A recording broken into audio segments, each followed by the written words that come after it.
You're listening to Unpacked with PMMI, where we share the latest packaging and processing industry insights, research, and innovations to help you advance your business. Hi, and welcome to Unpacked with PMMI. I'm your host, Sean Riley. Recorded at PMMI's Young Professionals Conference, this episode welcomes keynote speaker Justin Jackola. Justin dives into how today's leaders can find the balance between ambition, rest, and mental well-being. The conversation offers real-world actionable ideas for managing stress, setting healthy boundaries, yet building habits that help you recharge without losing any momentum in your career. Let's have a listen.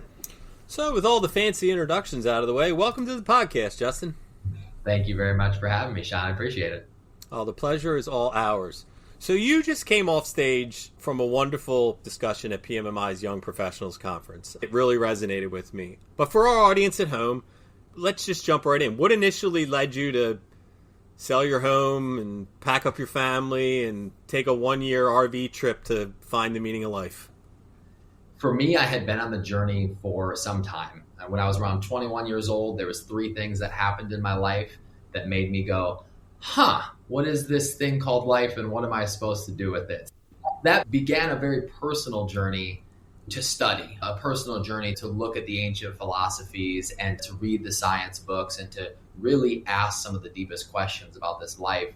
I wanted to know when I woke up in the morning, what was I supposed to do with my life that would be the most beneficial to me? So I spent a lot of time with my nose down in the books, where it was just in my basement study. And after 10 years of that, I was like, you know what? I need to go out into the world and ask these same questions. I need to go speak to these philosophers, these scientists, these historians. And so my wife, my 3-year-old, my black lab named Panda, and I all decided to sell the house, sell all the possessions, and go on a 1-year RV trip to find the meaning of life. We filmed the entire thing and have this documentary series that's going to be coming out. I felt like the books could only give you so much. I had to go experience life in a way that I hadn't experienced it, both by living life to the fullest and doing all the YOLO stuff, you only live once, and then asking the deep questions to some of the smartest people in North America. So you do this for a year. You guys travel through North America, but after a year, you still need help finding answers. So you set off on your own on this 40-day journey in the Rocky Mountains. Yeah. Was there a specific moment of clarity that kind of told you needed to do this? Yeah, it's a great question. The RV trip itself was a blast. Like, we're doing all these amazing things and going to the national parks and hiking to the waterfalls and living life to the fullest. But you're doing that for a year with a 3-year-old, with a dog, without knowing how to live RV life, don't know what my purpose is. And it was exhausting.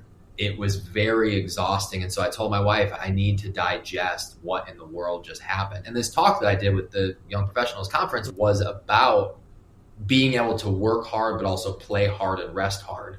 And so I told her, I said, my brain is spinning a million miles an hour. The last 10 years has been a lot of anxiety, a lot of depression, a lot of working hard in my personal life and my professional life, and I need a break. The 40 days wasn't the initial plan. I can't tell you why it ended up being 40 days. We were visiting the Midwest where we were from. We were living in the RV in Colorado at the time. And she said, why don't you go now? I'm like, we're in the middle of visiting family. And she goes, you need it. You need to go figure some stuff out because I can see how much your heart and your head hurt. And so I did. I went to the Rocky Mountains and disappeared for 40 days. Very interesting. So you had described it as a way to get back to feeling normal or recognizing what normal is. What did that mean for you at the time, and what does it mean for you now? I think the biggest thing was I had no idea how unnormal my brain was functioning. I had no idea how bad the anxiety and the depression were until I was met with rest. I had a dream. It showed me how numb I was. I didn't like to think of myself as sad or depressed. I was like, yeah, I'm struggling through some stuff, but I'm trying to figure out the meaning of life. So that's a good struggle. And then between that dream and between my 40-day sabbatical, when I started to be able to feel again, when I really got pulled out of that depressive cloud and I was able to take all the stresses, anxieties of life and put them on the back burner and truly rest, I was like, oh, holy cow, my mental health is in a really bad spot and I need to find a balance in my work life, my personal life, my professional life, and my mental health life. Was the normal that you found what you expected? Yeah, interesting question. I didn't know what to expect. The plan was just to rest. And it was through that I had all these little gifts that were given to me. Some of them were really straightforward. I'm exercising, I'm in sunlight, I'm in nature, breathing fresh air, I'm out of the pollution of the city. Like all those things that all of us know that we need, but we don't find the time to do it. I was getting all of that. But there was things where it was like my heart revealing to me these hidden secrets that I didn't know about myself, and processing through some past pains, processing through some emotions that I needed to release, such as being angry at people that hurt me in the past, and I never really allowed myself to be angry. These things just happened, which is one of the reasons I speak on it, because you can read books on anxiety, you can read books on depression, and those are all great, but there was things that were unique to me because I rested so well that my brain physiologically healed, which allowed me to think straight and address the real issues that I had in my life. You touched on them. You developed these 11 practices. Some of them are what everyone says when talking about how to get rest and how to get rid of anxiety, the exercise, the typical ones that everyone needs. Yeah. But then you had some like FU Day and timeline journaling and revelatory thinking. Could you touch on those three? And if you had to pick one, which one would it be that people should look to adopt to work rest into their life? Yeah, so a brief explanation of them. So the FU Day was a day on day 19 of my sabbatical where I woke up and I was really angry. And I had no idea why I was so stinking angry. And after some reflection, I realized, there's a lot of pain in my past that I never really addressed. And so it was just this gift that my heart had revealed to me through rest, where I was able to think more clearly and I was firing on all the synaptic cylinders, literally, physiologically. And I was able to go, wow, I need to release some of that anger, and basically yelled at the sky for a day, probably looking like a little bit of a lunatic, but it was just what I needed personally. And then there was creating a timeline of my life where I took an Excel sheet and I said, okay, let's categorically outline all the most important parts of my life, in my personal life, in my professional life, in my romantic life, in my possessions that I really enjoyed, like my first car and that type of thing. And that was another thing. I wasn't planning on doing that when I was in the woods. It was my heart and my brain just saying, yo, listen up. This is what you need. There was no choice. It was just, that's what I need. And then I did it. And that's what rest can truly do. And then the last thing was the revelatory thinking. The revelatory thinking was the last 7 days of the sabbatical. I had written in my journal, this has been really amazing. I've had a lot of positive thing happen with my mental health, but I still feel like I'm missing something. And it was right after I had journaled that I felt like the universe split open and started spilling me its secrets. I think my brain had been so stressed for well over a decade that those neural pathways were all broken and disconnected and shrivels, all these wires that make up our brain and our ability for one part of our brain to speak to our other part of our brain. They were so weak and disconnected, literally, because of all the stress hormones that I was constantly pumping into my life with stressful work and with stressful family life. And so because of all of that, on day 33 of the sabbatical, I think I had rested so long that I was finally firing on all cylinders. Not metaphorical at all. I think my brain literally healed in a physical way, and I was able to think clearly again.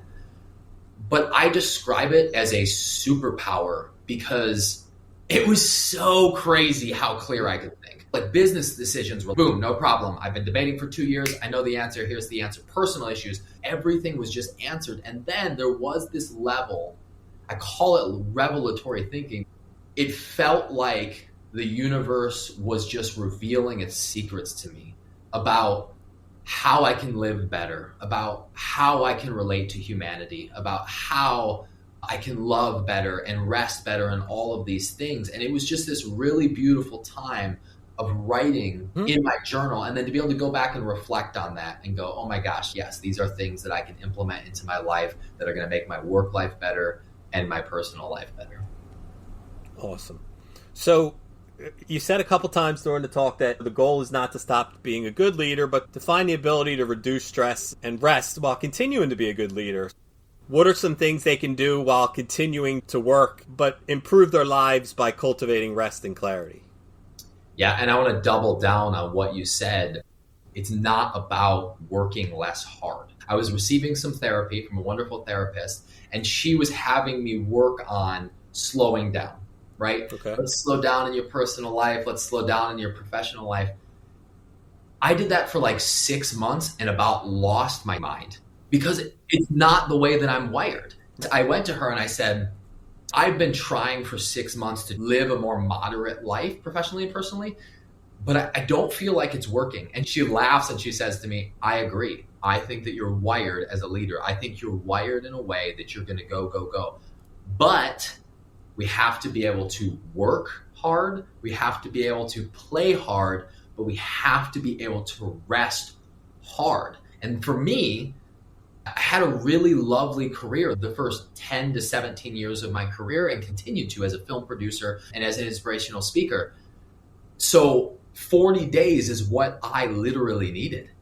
Mm-hmm. That is the definition of resting hard. Now, I'll push back a little bit by saying, I think people can take longer sabbaticals than they think. Oh, I agree. Yeah, I think that we fear our schedules and we're locked into this schedule that we've made up. I think we fear our significant others and how they will react. And these are legitimate reasons. But when it comes to how positively my life was changed through this, I would do it again in a heartbeat. So to answer the second part of your question in regards to some of the things that you can do, the first thing is learn to do nothing. Even if it's during those 15-minute breaks that your employers usually give you that no one ever takes, but don't take those 15-minute breaks to think about a problem. Oh, I'm going to concentrate on this one problem. Or, oh, I'm going to go drown my brain in TikTok. That's not rest. And that's part of the issue is technology and entertainment. Find time to actually rest. Find time to limit your technology. My wife literally has a passcode on my phone and my computer that limits my time on social media because we're a generation and a nation that's addicted. It's just the reality of it. So I'm trying to put blockades up. So that's something that people can definitely do.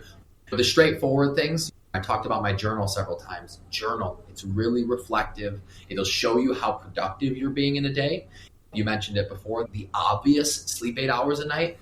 But I'm talking directly to the audience. How many of you guys sleep 8 hours a night? No one does it, right? I struggle to do it even before this lovely talk with this great PMMI group today. I'm getting 6.5 hours. I'm fighting for 7 and I'm finding myself struggling to want to stay up and do X, Y, and Z. And I have to tell myself, no, dude, you need the rest. You need the ability for your brain to wash out the neurotoxins that it can only do during sleep. So getting that rest, getting out in nature is a huge thing. Fresh air, vitamin D, getting out among the beautiful plants. A research study was talking about how the abstract nature of leaves is really healthy for our mental health when you look at it from an evolutionary perspective. That's what we're used to seeing for arguably millions and millions of years. Right. We get away from the symmetry of the bricks and the metal and the bridges and all of that. That random leafy view actually helps reduce cortisol in the brain, which is a stress hormone that's causing these fight or flight mentalities. Getting in nature and then going back to those more specific things, try to have consistent, FU days. Have these days where you can release some of the anger and the pain, whether it be with your employees or be with your family. Just give yourself the permission to cry. Give yourself permission to punch a punching bag a little bit harder while thinking about that thing that person did that they shouldn't have done to you. So having that release. And the timeline is also very helpful. That'll be my last hint is when you create a timeline of your life, just take an Excel sheet, categorize it. Here's the most important professional things, the most important relational things, the most important things that happen. Because I realized when doing that timeline that there was a section of my life that had way more negative in it than I had ever really realized. Right. And just knowing that was insanely beneficial to be able to understand who I was, who I am, and who I'm going to be. So take the sabbaticals, take the vacation days to actually go and rest, not to go to Disneyland and get pumped full of sugar and kids running around and kicking you in the shins. I got you. Fair enough. I just want to say that it's really awesome to me that PMMI would take the time to concentrate that much on people's work-life balance and their mental health. You're saying, listen, we're human beings who work in an amazing industry that's extremely challenging, and we have these young leaders who are rocking it out and trying to be the best versions of themselves. And the only way they can do that is by figuring out this work-life balance. So I appreciate you guys being open to that conversation and understanding its value. This was great. I appreciate you taking some extra time after your talk to come on here and share this with our listeners. It's a great story. And so thanks again for coming on, Justin. Absolutely. Thanks for listening to this episode of Unpacked with PMMI. If you liked what you heard, be sure to follow or subscribe on Apple Podcasts, Spotify, or wherever you listen. That way, you won't miss any of the industry insights coming your way. While you're there, we'd really appreciate a rating or review. Want more? Visit pmmi.org/podcasts for all of our past episodes and additional resources. Thanks again for tuning in. I'll see you next time.